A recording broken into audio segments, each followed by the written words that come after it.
भारत के घने जंगलों की इन गहराइयों में एक ऐसी दुनिया बसती है जो नक्शों पर नहीं मिलती। यह नक्सलियों की दुनिया है। एक ऐसी हकीकत जिसे ज्यादातर लोग अखबारों की सुर्खियों या सरकारी बयानों के जरिए ही जानते हैं। लेकिन उन सुर्खियों के पीछे क्या है? कौन है ये लोग जो अपनी पहचान छोड़कर परिवार से दूर इन जंगलों को अपना घर बना लेते हैं?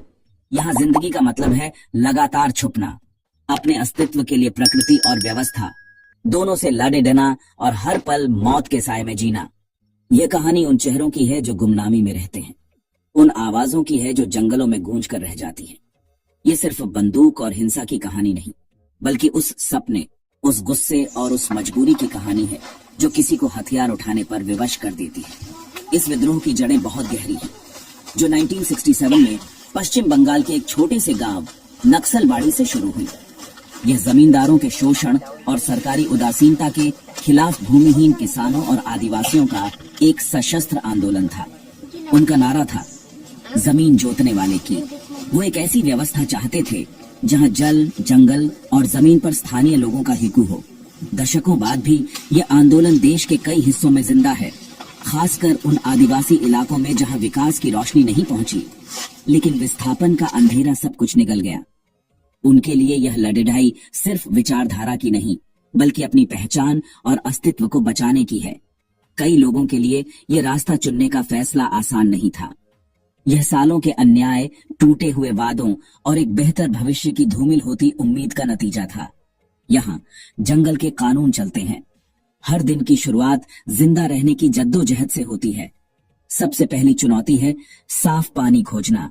बारिश के पानी को इकट्ठा करना या जमीन के नीचे से रिसते हुए पानी के स्रोत को ढूंढना, ये उनका रोज का काम है। पानी को अक्सर कपिडीडे की कई परतों से छानकर या उबालकर पीने लायक बनाया जाता है, क्योंकि एक छोटी सी बीमारी भी यहाँ जानलेवा साबित हो सकती है। खाने का इंतजाम भी प्रकृति की दया पर निर्भर है। चावल और दाल का स्टॉक सीमित होता है, इसलिए जंगल में मिलने वाले कंदमूल, पत्ते और फल ही उनके भोजन का मुख्य आधार हैं।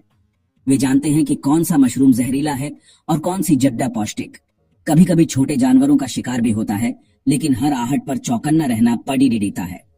खतरा सिर्फ जंगली जानवरों का नहीं, बल्कि आसमान में मंडराते ड्रोन और जमीन पर गश्त करती सरकारी फोर्स का भी है। एक छोटी सी चूक और सब कुछ खत्म हो सकता है। यहाँ आधुनिक चिकित्सा नहीं है। मलेरिया, सांप का काटना या मुठभेड्डी में लगी चोट का इलाज पारंपरिक जड़ी बूटियों और देसी नुस्खों से ही किया जाता है। हर कोई एक चलता फिरता वैद्य है जिसे जंगल ने जिंदा रहना सिखाया है। इन अनगिनत मुश्किलों के बीच जो चीज उन्हें जोड़े रखती है, वह है उनका समुदाय, जिसे वे पार्टी या परिवार कहते हैं। यहाँ मेरा और तेरा नहीं होता, सब कुछ हमारा है। खाना चाहे कितना भी साधारण क्यों ना हो, सब एक साथ बैठकर खाते हैं। जो भी राशन आता है उसे बराबर बांटा जाता है। कपड़े, दवाइयां और यहाँ तक कि जिंदगी का बोझ भी साझा है। ये सामूहिकता ही उनकी सबसे बड़ी ताकत है। इस लाल परिवार में हर किसी की एक भूमिका है।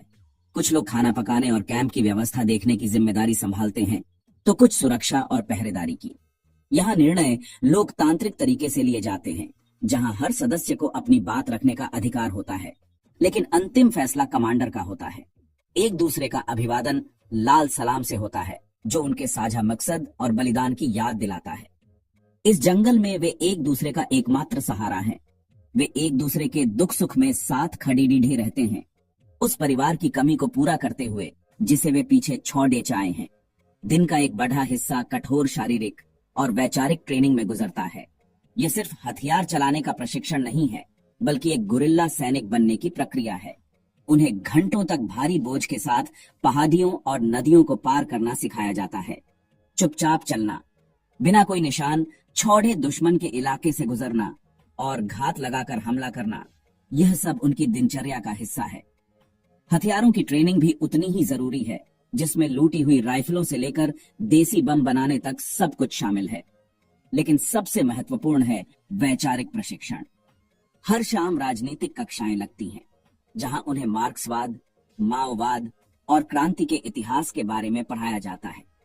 उन्हें यह बार बार याद दिलाया जाता है कि वे क्यों लदी डीडे च रहे हैं, ताकि जंगल की मुश्किलें उनके हौसले को तोड़ न सके।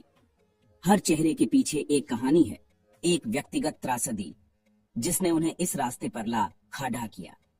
शायद कोई युवा किसान हो जिसकी जमीन छीन ली गई, या कोई आदिवासी लड़ाकी जो शोषण से तंग आकर समानता की तलाश में यहाँ चली आई। वे अपने असली नाम और पहचान पीछे छोड़ देते हैं और पार्टी उन्हें एक नया नाम देती है।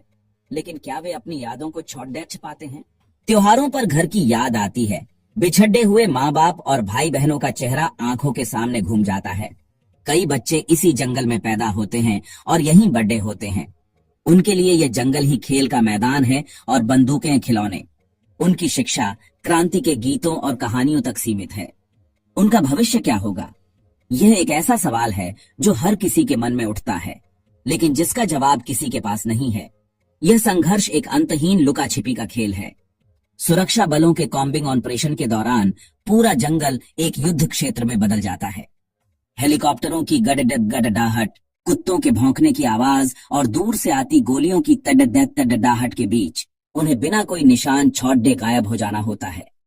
कई कई दिनों तक बिना खाए पिए लगातार चलते रहना पड़ी देता है। इस लड़ाई का सबसे ज्यादा खामियाजा उन आम ग्रामीणों को भुगतना पड़ी देता है जो दोनों तरफ से पिसते हैं। नक्सलियों के लिए वे सूचना और समर्थन का स्रोत हैं, तो वहीं सुरक्षा बलों के लिए वे संदिग्ध हैं। एक गलत कदम या एक गलत शब्द उनकी जान ले सकता है। लेकिन इस डर, हिंसा और अनिश्चितता के बीच भी जिंदगी के कुछ पल ऐसे होते हैं जो उम्मीद जगाते हैं। रात में जब पहरा बदलता है तो कैंप फायर के चारों ओर बैठकर क्रांतिकारी गीत गाए जाते हैं।